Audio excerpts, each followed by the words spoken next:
49ers, Rams. I've noticed that sporting venues in LA like to blast the music in. Dodger Stadium is famous for it. They just started playing the music here at SoFi Stadium. This is going to be a test of the microphone, as you can see here. And as always, a test of the stadium that we visit. 49ers are going to play the Rams here in a couple hours. And this is one of my favorite venues in the NFL. It is an epic gladiatorial arena, we'll call it that. And I'm going to give you guys a perspective shot here in a few seconds. But as you know, we like to make a climb up to the top row of every stadium that we visit. So we're going to do that here from SoFi, where I think Brandon Aiyuk is going to have a big game today for the 49ers. I think the game plan is going to go through Brandon Aiyuk because it has to. San Francisco's in a position right now where they don't have Christian McCaffrey. They don't have George Kittle. They won't have Deebo Samuel. You've got to have an A-lister carry the load in that situation. And that A-lister, I believe, is Brandon Aiyuk, who's being paid $30 million a year. So anyway, let's flip this around. Let's give you a lay of the land. And let's show you where I'm going to. I'm going to go to the very top row of the stadium. 49ers fans making their way in. I expect over 70% 49ers fans today, maybe even 80%. That is my prediction here from beautiful SoFi Stadium. 1:25 p.m. kickoff. As I walk up these stairs, I have to note that the Vikings are up 14-0 on the Texans. Maybe Minnesota's defense really is truly legit. Not just the scheme for Minnesota, but they may have some players that can make this happen consistently. All right, we're working our way up. All the way to the nosebleeds. The very top row in SoFi Stadium. I have about 5 more steps, and I have officially made it to the very top of one of the most grand sporting venues in the whole world. Definitely in the NFL. This is what it looks like from the top, where the 49ers are going to play the Rams.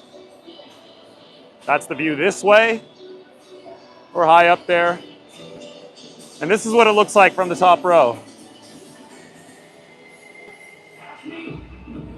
So they've got the really cool scoreboard that actually blocks most of the other side of the stands from these very high up seats. However, it doesn't block the field. I don't think there's an obstructed view in the stadium, unlike a place like Soldier Field in Chicago. What we're gonna do is walk to what might be the very worst seat in the whole building up here and have a look. You know, what was really cool, first time I visited this stadium was in 2020 when they didn't have fans allowed and it was brand new. I walked all the way up here to the upper deck and there were still like nails and construction debris here on the upper deck of SoFi. They've obviously cleaned that up now that fans are allowed into the stadium, but still a really cool memory seeing this place for the first time. I really was in awe when I saw the sheer size of it. It just feels like a big game anytime that teams play here at SoFi Stadium. All right, we're making our way toward the very worst seat in the stadium, theoretically, right here, because you are hanging over the concourse, and you can see here to the stadium. Nothing is obstructed, as you can see. You can, the very corner of the end zone with the S in Los Angeles on the other side, you can see you could even have an unobstructed view of that. So they did a good job building this. Now, to give you an idea of perspective, this is SoFi, and that over there, you can see the red, that is the Forum, formerly known as the Great Western Forum, after the Great Western Bank. Now it's the Kia Forum. That is where the Lakers won so many of their titles.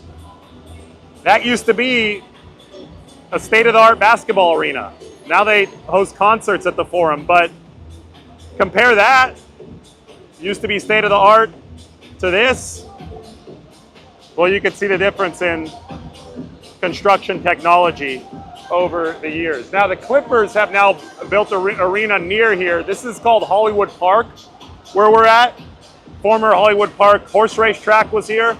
The Clippers have built an arena out this way, although you can't see it from where I'm standing. It's out in this direction. You can see the tailgates are happening out there. I think I see a lot of red in the tailgates. There you go. And you could see a lot of red already coming into the stadium. We see 49ers fans populating the concourse. George Kittle, Christian McCaffrey, 49ers said there's Joe Montana.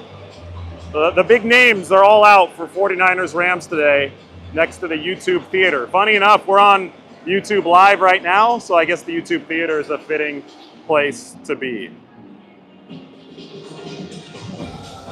Anyway, let's continue our walk. Stadium tour here at SoFi. My prediction is 49ers 27, Rams 17. I think it's going to be tough for the 49ers to get to 30 because they are missing some important offensive pieces. But I do think that the game plan is going to go through Brandon Aiyuk just because it has to. And I think that he's going to have a good game. I expect it from Brandon Aiyuk, and I think he expects it from himself. He's talked about being 80 to 85% in the past, just last week, as far as playing himself into shape, into form. Well, it's got to be closer to 95 to 100% for the 49ers today. This is a big deal. It's a divisional game for San Francisco. The Rams are very, very short-handed. The Rams are missing 3 offensive linemen. Those guys are on IR, Jonah Jackson, Steve Avila, and Joe Noteboom. They're also starting a rookie center and a first-time starter at one of the guard positions. So another player who might be expected to break out for the 49ers today is Javon Hargrave, the defensive tackle with only 3 pressures so far this season. Fred Warner's been playing at a Hall of Fame level. He notched a forced fumble, an interception, a sack, tackle for loss, and he didn't miss a single tackle last week against Minnesota. It's the first time since at least 2020 that a linebacker has achieved that in one game. Enjoy what you see out of Fred Warner because he's locked in. Now the rest of the 49ers defense has to follow suit. Brock Purdy is going to be put to the test again today. I think he's up for it.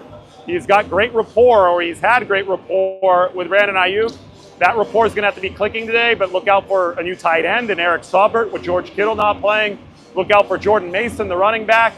And, just in general, look out for the 49ers offense working through Jawan Jennings. It was on this field in 2021, or at least in this 2021 season, where Jennings had a massive, massive game.